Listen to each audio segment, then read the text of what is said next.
Muy buenas tardes tengan todos ustedes. Bienvenidos a Cristo en nuestra familia, nuestra reunión de cada jueves.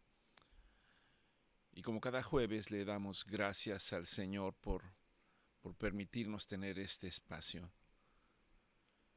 La única finalidad de este espacio es compartir sobre la palabra del Señor y dar testimonio de lo que Dios ha hecho y sigue haciendo y seguramente seguirá haciendo en nuestras vidas, de tal manera que el Señor pueda ser reconocido, como nos exhorta la palabra que dice: reconoce al Señor en todos tus caminos. No es un tema sencillo reconocer a Dios a cada instante o a cada momento. Y no es sencillo porque no pensamos en Él. En algún momento Dios pregunta si nosotros pensamos en Él como Él piensa en nosotros. Dios piensa en nosotros más allá de lo que podamos considerar, más allá de lo que podamos pensar de cómo es esto. La palabra del Señor dice que no hay ningún pensamiento que sea oculto para el Señor. Dicho de esta manera, pudiéramos tener cierta aceptación. Pero cuando pensamos que somos alrededor de 7,000 o 8,000 millones de personas en el mundo, y la palabra de Dios dice que Él conoce cada pensamiento de cada uno de nosotros, es algo que no cabe en nuestra mente. Hay muchos misterios que el hombre no puede comprender, aun cuando el hombre piensa que sí comprende y que sí entiende. De manera personal, pienso que hay cosas que, aunque trato de reflexionar en ellas, nos rebasan. De manera personal, siempre regreso al mismo punto. Dios es Dios. No es cualquier Dios. El único Dios. El Dios todopoderoso. El Dios omnisciente. El Dios omnipresente. En su pensamiento el hombre se crea dioses. Recuerdo una reflexión de un maestro de filosofía cuando yo tendría como 14 años, estaba en la preparatoria y teníamos unas clases de filosofía y había una expresión por ahí que decía que si los animales pudieran hablar y expresarse, crearían dioses a su imagen y semejanza. Y el veneno que es derramado sobre las mentes de los jóvenes empieza a hacer efecto porque empezamos a cuestionar la existencia del Dios y empezamos a considerar otras cosas. Nos rebelamos y, entre otras cosas, queremos hacer nuestra propia experiencia. A lo largo de la humanidad, todos los jóvenes han querido hacer su propia experiencia y a lo largo del tiempo, ninguno de ellos está vivo. Todos tienen un tiempo. El libro de Eclesiastés dice: hay un tiempo para nacer y un tiempo para morir. No hay nada nuevo. Pero hay una realidad para los que Dios ha permitido que podamos experimentar la vida como la conocemos. Esa es nuestra certeza, que un día vimos la luz de este mundo y un día tomamos conciencia y tomamos racionalización de las cosas. Y también es cierto es que un día todo cesará. No somos dueños del día, ni de la hora, ni de la fecha, ni del cuándo, ni del cómo. Y a pesar de eso, el hombre de repente pierde la dimensión, pierde el piso y piensa que en esta vida será eterno. Y como piensa que será eterno, entonces se esmera y trabaja por cosas tangibles, por cosas materiales, sin tener en cuenta que cuando Él no exista, nada se va a llevar. Nada, absolutamente nada. No importa cuántas riquezas haya acumulado, no importa cuánto conocimiento haya adquirido a lo largo de su vida, no importa cuántas obras haya hecho. La única verdad es que un día no seremos más y no estaremos más. Y Dios habla a través de su palabra, principalmente de su palabra escrita. La palabra escrita se llama la Biblia. Y en la Biblia Dios me dice que todas las cosas pasarán, pero que su palabra no pasará. Que su palabra ha sido la misma ayer, hoy y mañana seguirá siendo la misma. Y con esto habla de una verdad inmutable, de una verdad que no puede cambiar. Y el conocimiento del hombre llega hasta ahí. Dependiendo la forma en que la persona haya sido educada, dependiendo la cultura en la que se haya desarrollado, difícilmente puede considerar que después de esta vida como la conocemos, hay otra vida. Y si no podemos considerar eso, hay otras cosas que por consiguiente no las podemos considerar. Una de ellas, de que el hombre, antes de conocer a Dios, al único Dios y a su Hijo, nuestro Señor Jesucristo, dice la palabra, estaba muerto en sus delitos y pecados. Estaba condenado a la muerte eterna. No había esperanza para él. Y en la Biblia hay un pero Dios, pero Dios, pero Dios habiéndonos amado con un amor eterno, con un amor que no podemos dimensionar ni entender, Dios entregó a su Hijo. ¿Cómo sabemos que nos ha amado? Porque su palabra lo dice, con amor eterno te he amado, con amor eterno te he amado. Es un amor que no tiene límites, es un amor que no alcanzo a concebir porque no entiendo la eternidad. Con amor eterno los he amado. Piense en ello hoy. Dios le ama. Más allá de lo que usted pueda comprender o entender, Dios le ama. Y si puede ir más allá, la palabra de Dios dice que de tal manera amó Dios al mundo que ha entregado a su único Hijo, llamado Jesucristo, para que todo aquel que en Él cree, yo me atrevería a decir, para todo aquel que quiere creer, porque no todos quieren. Algunos tienen algún discernimiento, pero no quieren creer.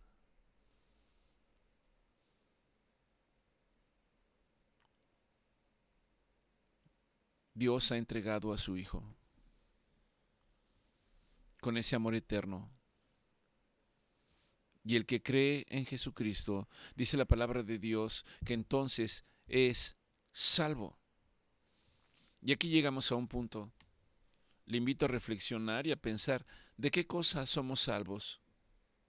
¿De qué cosa hemos sido salvados con el sacrificio de nuestro Señor Jesucristo? Alguien diría del pecado. Bueno, hemos sido perdonados. Pero ¿de qué hemos sido salvos? ¿Tú sabes de qué hemos sido salvos? No, lo acabamos de decir. Pocas veces pensamos en ello, pero la Escritura, la palabra de Dios, dice que hemos sido salvos al creer en nuestro Señor Jesucristo como nuestro Salvador, como nuestro Redentor, como nuestro Señor, como el Rey de Reyes. Hemos sido salvos de la ira de Dios. Sorpréndase un poco. ¿Cómo que he sido salvo de la ira de Dios? Bueno, la palabra de Dios dice que habrá un juicio para aquellos que no han creído. Y en ese juicio habrá una pregunta. Nada de lo que hagamos nosotros, de lo que consideramos buenas obras, nada nos justificará delante de Dios. La única manera en que el hombre puede ser justificado delante de Dios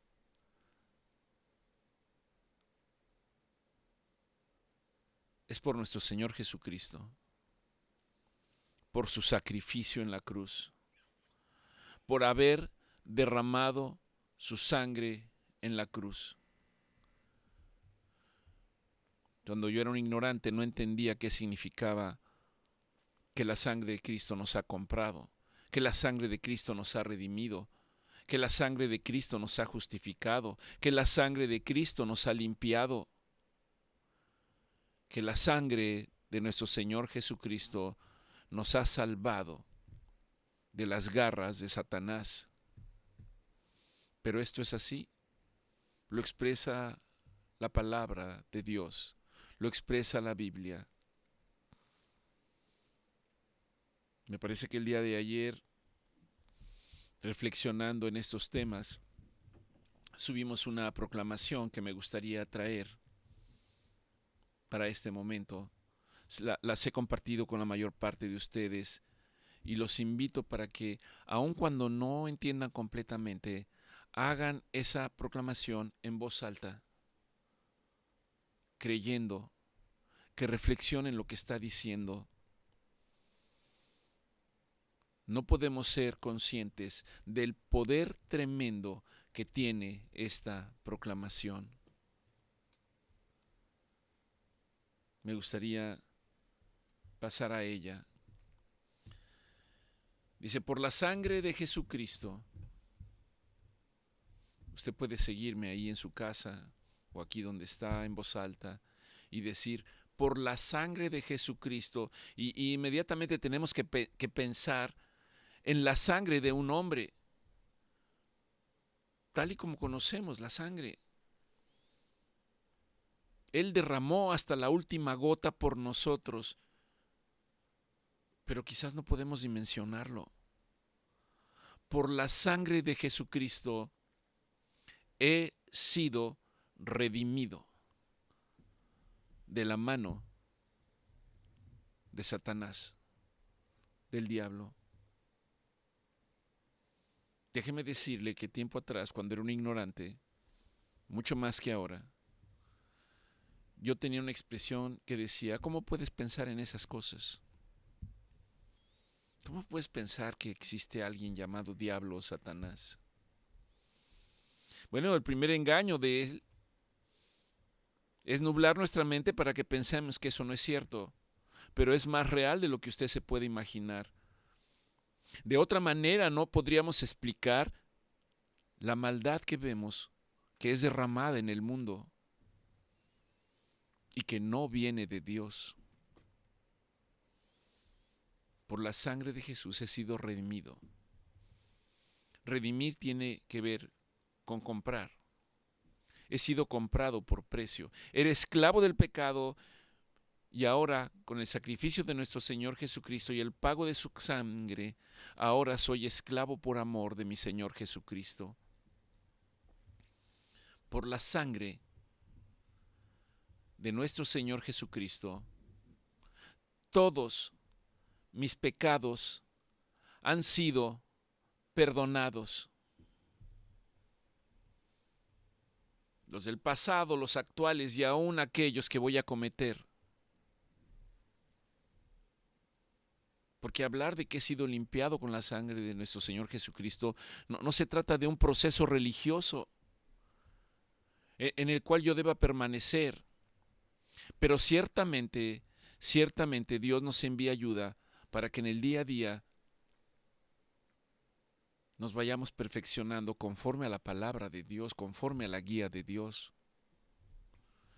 Todos nuestros pecados han sido perdonados. está en tiempo pasado. Todos. ¿Cuál es el principal? Siendo un adolescente pensaría que fumar o tomar es un pecado. La palabra de Dios dice, todo te es permitido. Absolutamente todo te es permitido. Unas palabras que fueron dichas a Adán en el jardín del Edén, muy parecidas. Todo te es permitido, mas no todo te es conveniente. ¿Y qué me es conveniente y qué no me es conveniente? Déjeme decirle que la única manera que tiene usted de saber qué es lo que le conviene y qué es lo que no le conviene es cuando usted lee y escudriña la palabra de Dios. Si no lee y no escudriña la palabra de Dios, no puede saber qué es lo conveniente o lo inconveniente. Y entonces lo conveniente para su vida es lo que usted piensa humanamente que está correcto. La palabra de Dios dice, hay caminos que para el hombre parecen buenos, parecen rectos. Y la palabra de Dios, la Biblia me alerta porque me dice, pero su fin es muerte.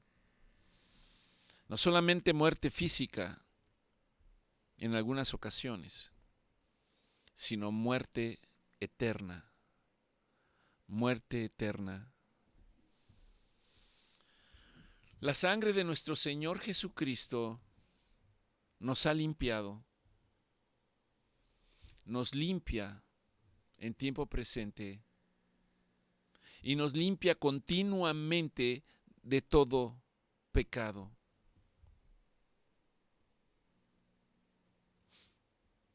En ocasiones escucho expresiones de personas amadas y que están buscando al Señor, diciendo que debes de cubrirte con la sangre de Jesucristo prácticamente para todo. Pero a veces lo ven más como un amuleto que como algo en lo cual ellos están conscientes de lo que la sangre de nuestro Señor Jesucristo ha hecho. Y en ese sentido, poder entender el valor del pago que hizo nuestro Señor Jesucristo con su propia sangre por nosotros, por expiación de nosotros. Por la sangre de nuestro Señor Jesucristo, soy justificado. ¿Qué significa esto? La palabra del Señor dice que no hay uno solo, no hay un solo justo delante de Dios, ninguno solo. Esta idea es reforzada en el libro de Romanos a través del apóstol Pablo. No hay uno solo. Y el sacrificio de nuestro Señor Jesucristo, la sangre de nuestro Señor Jesucristo nos da una identificación. Esa identificación tiene un sello que dice comprado, comprado, redimido, justificado, para poder estar presentes delante del Señor. No por mis obras, no por nuestras fallas, sino por el hecho de que en un momento determinado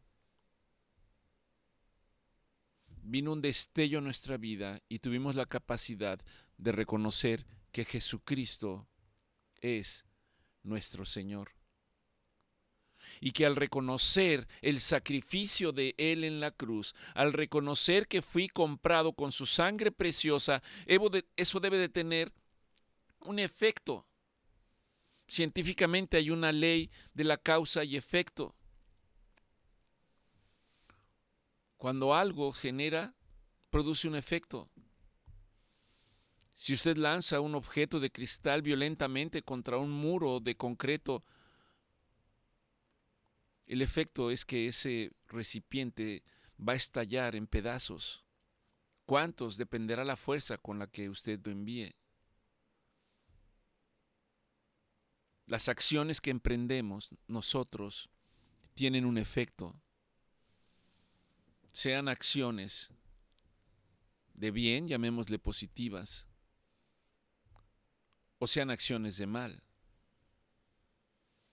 Todo tiene una causa y todo tiene un efecto. El efecto de la muerte de nuestro Señor Jesucristo en la cruz y el derramamiento de su sangre es que nos ha limpiado de todo pecado y eso nos permite presentarnos delante de Dios sin pecado, no porque nosotros hayamos hecho para estar ahí presentes, para justificarnos. No, la sangre tiene el poder de presentarnos delante de Dios diciendo que hemos sido justificados. Y no solo eso, no solamente fui comprado por precio, no solamente hay un proceso de redención, no solo hay un proceso de justificación, sino que ahora dice, por la sangre de nuestro Señor Jesucristo, soy santificado, apartado para Dios.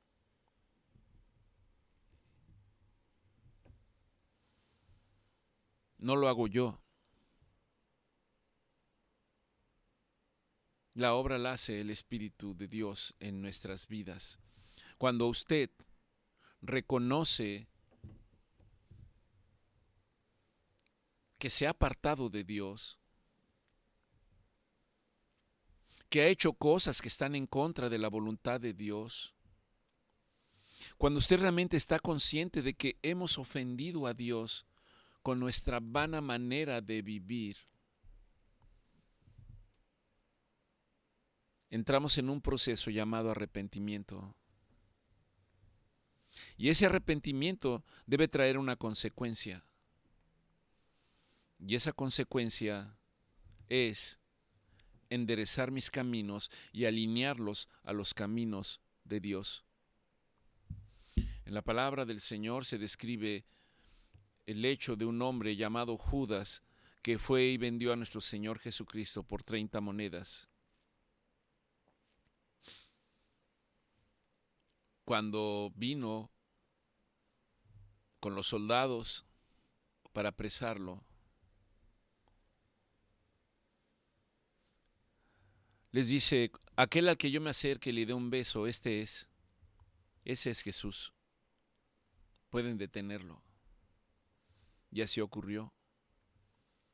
Recuerde que nuestro Señor Jesucristo le dice, con un beso entregas al Hijo del Hombre.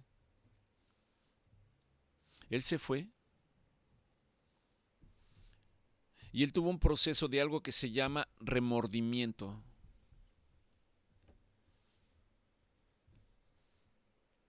Pero no hubo arrepentimiento, son dos cosas distintas. El remordimiento no produce un cambio en nuestras vidas. El remordimiento no nos trae un entendimiento de que debemos de buscar la voluntad de Dios, los caminos de Dios. El arrepentimiento sí. Trae un cambio en nuestra manera de pensar, en nuestra manera de actuar, en nuestra manera de hablar, en nuestra manera de expresarnos, en nuestra manera de dirigirnos a los demás. Nuestro Señor Jesucristo dijo, el reino de los cielos se ha acercado. Arrepentíos y convertíos. Arrepentíos. Cambien su manera de vivir. Y conviértanse al Señor.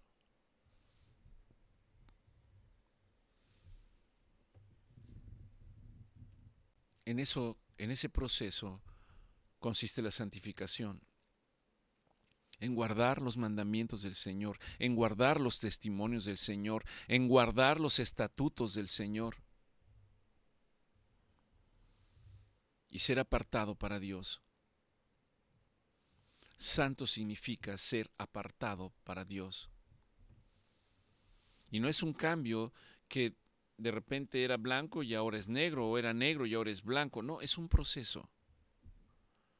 Pero es necesario que en algún momento determinado empiece.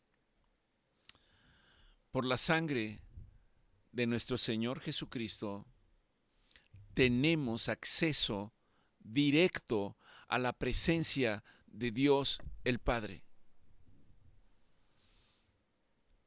No sé si reflexionamos en esto. Nuestro Señor Jesucristo nos anima y nos alienta y dice, vayan delante del Padre. Vayan delante del Padre. En el Antiguo Testamento se describe que fue levantado un tabernáculo, un lugar para adorar a Dios. Y ese tabernáculo tenía, por decirlo de esta manera, varios compartimentos. Los atrios, el lugar santo y el lugar santísimo. La gente, el pueblo, podía llegar a los atrios, pero no podían entrar al lugar santo, y mucho menos al lugar santísimo. Y aquel que entraba al lugar santísimo, sin haberlo hecho, caía muerto. Solamente podía entrar un sacerdote y una vez al año, después de ofrecer un sacrificio. Un sacrificio en el cual un animal era sacrificado. Lo que la sangre de nuestro Señor Jesucristo ha hecho es que nosotros, no existe ese tabernáculo físico, pero nosotros podemos ir directamente delante de la presencia de Dios. Yo le pido al Señor y a su Espíritu Santo que podamos entender esto que estoy diciendo, que no sea algo como complejo y decir de qué me está hablando el día de hoy el doctor Víctor. En ese lugar llamado tabernáculo, en el cual se ha hablado de los atrios, del lugar santo y del lugar santísimo, entre el lugar santo y el lugar santísimo había un velo. Tenía ciertas características. Era una estructura muy fuerte, muy firme. Manos humanas no podían rasgarla. Cuando nuestro Señor Jesucristo termina su vida humana en la cruz, ese velo del templo se desgarró de arriba hacia abajo. Anunciando que a partir de ese momento aquellos que creyeran en el sacrificio de nuestro Señor Jesucristo podían ahora entrar libremente a la presencia de Dios. Esto es lo que está diciendo, por la sangre de nuestro Señor Jesucristo tenemos acceso directo a la presencia de Dios el Padre. La sangre de nuestro Señor Jesucristo habla continuamente a favor mío en el cielo. Por la sangre del Cordero, por la sangre de nuestro Señor Jesucristo y la palabra de mi testimonio, note esto, es muy importante, por la sangre de nuestro Señor Jesucristo y del Cordero y de la palabra de mi testimonio, y lo que viene es en tiempo pasado, he vencido a Satanás. Satanás ya no tiene parte ni suerte en la vida del creyente.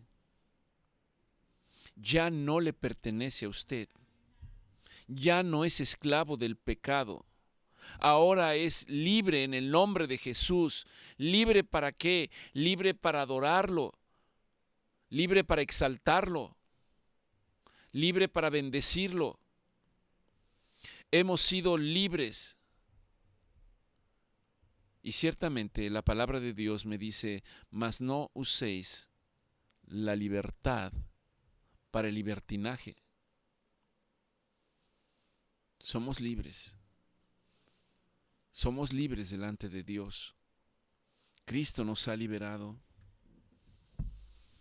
Y esta proclamación termina diciendo, no amo mi vida hasta la muerte. No amo mi vida hasta la muerte. La palabra del Señor dice que aquel que ama su vida la perderá.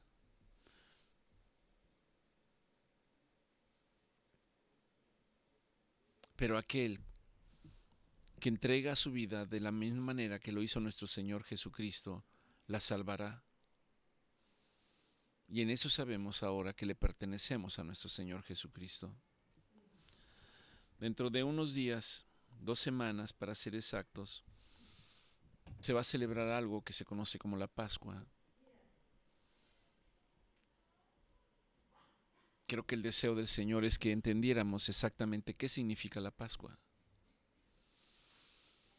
Cuando yo era pequeño, 11 o 12 años, cuando la gente pensaba en Pascua,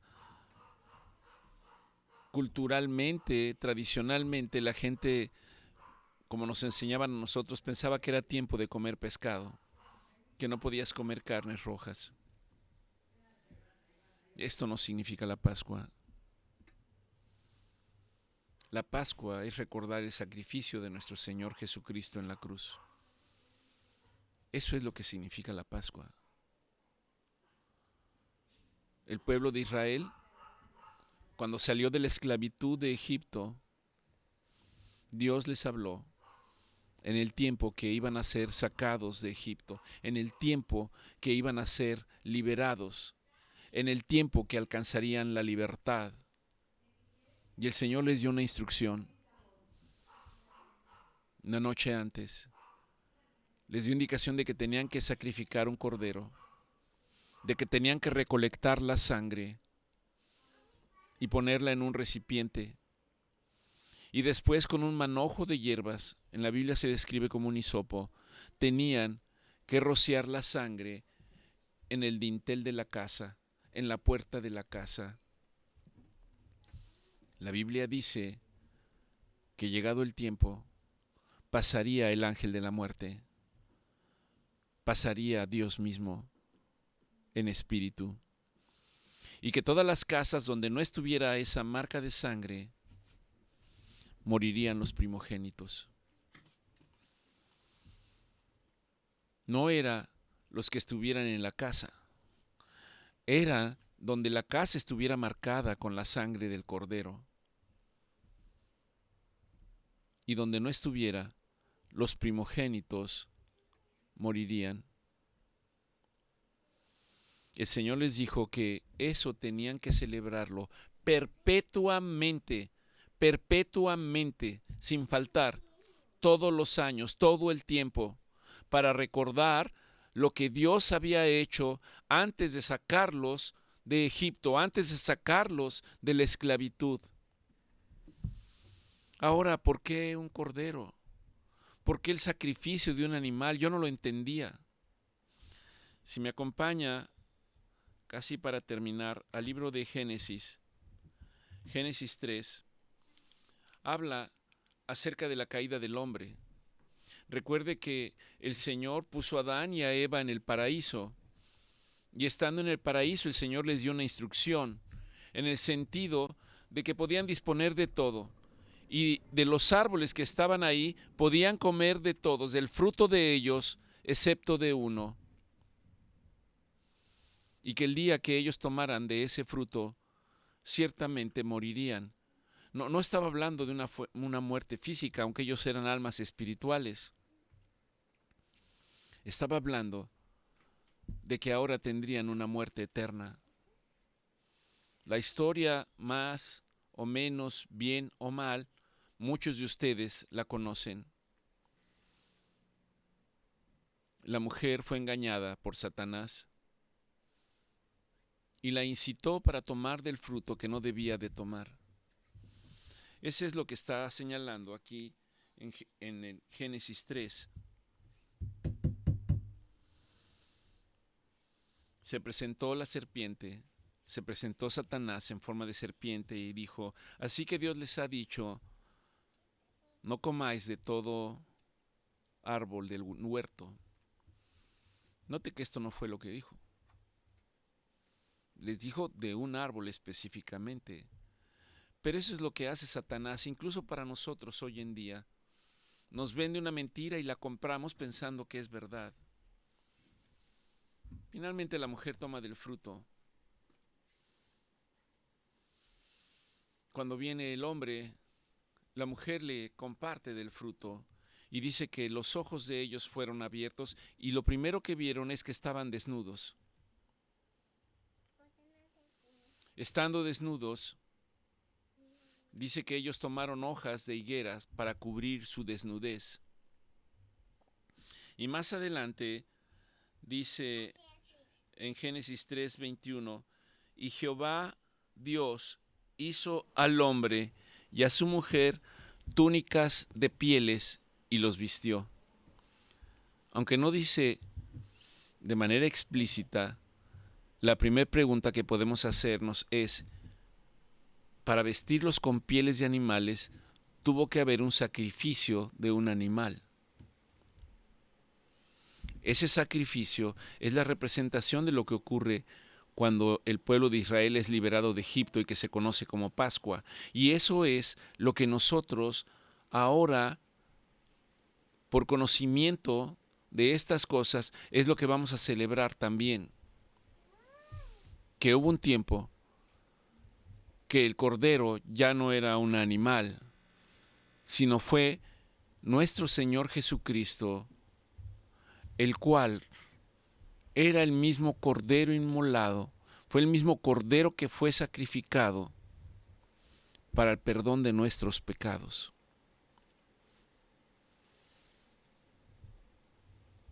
Luego entonces, reflexionar que para que el Señor los vistiera con pieles, representa que tuvo que haber un sacrificio. Para que nosotros fuéramos libres hoy, tuvo que haber un sacrificio. Ya no habrá más sacrificios. Fue un sacrificio único, tal y como está señalado en la palabra del Señor. A nosotros nos toca entonces el día de hoy. ¿Qué vamos a hacer? ¿Qué vamos a hacer con este regalo que nos dio el Señor? ¿Qué vamos a hacer con este sacrificio de nuestro Señor Jesucristo? ¿Lo vamos a ignorar? ¿Lo vamos a despreciar? ¿O haré un alto en el camino para reflexionar en que Dios me amó y que me ha salvado a través de la vida de su Hijo, que me ha perdonado, que me ha redimido, que me ha limpiado, que me ha justificado, que me santifica en el día a día y que nos permite acercarnos a su presencia libremente? Nos permite acercarnos a su trono permanentemente. ¿Para qué acercarnos a su trono? Para hallar el oportuno socorro para nosotros.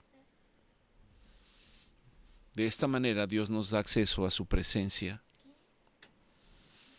De esta manera, nuestro Señor Jesucristo, que ha derrotado al enemigo, también a nosotros nos permite tener victoria sobre él. Y nos alerta y nos dice, solo que no uséis la libertad para pecar. Les he compartido a manera de una imagen a redes sociales esta proclamación. Yo les invito a reflexionar en ella, a que usted la repita de mañana y de tarde. Es muy importante. Quisiera yo poder transmitirles la importancia que tiene espiritualmente el que usted lo haga. Lo que usted está haciendo es diciéndole a ese mundo espiritual que no podemos ver, a ese mundo espiritual que tiene gobernado al mundo, usted le está diciendo, ya no te pertenezco más, ahora soy libre, libre en el nombre de Jesús. Cristo ha vencido. Cristo me ha redimido, Cristo me ha comprado, Cristo me ha limpiado, Cristo me ha restaurado, y no solo a usted, por consecuencia, a su familia, a sus hijos, a sus padres. De eso es de lo que estamos hablando. y de que ahora podemos tener acceso directo delante de su presencia, en el cual usted puede presentarse de Él independientemente de cuál sea su situación. Si está contento o alegre, vaya delante de Dios y levante sus manos, gócese, alégrese, agradézcale a Dios por todas y cada una de sus bendiciones, por sus misericordias, por su fidelidad. Y si tiene problemas como los tenemos todo mundo, usted también puede ir delante de Él y decir: Señor, me presento delante de ti. Y tu palabra dice que vengamos a ti todos los que estemos trabajados y cansados, porque tú nos harás descansar, porque en ti hallaremos paz para nuestras almas. Eso es lo que representa el sacrificio de nuestro Señor Jesucristo. Gracias, Señor. Que tu palabra, Padre, Señor, transmita lo que tú quieres decirnos. Que tu Espíritu Santo, no mis palabras, vayan, Señor, y los liberen. Vayan, Señor, y restauren al caído. Vayan, Señor, y consuele al afligido.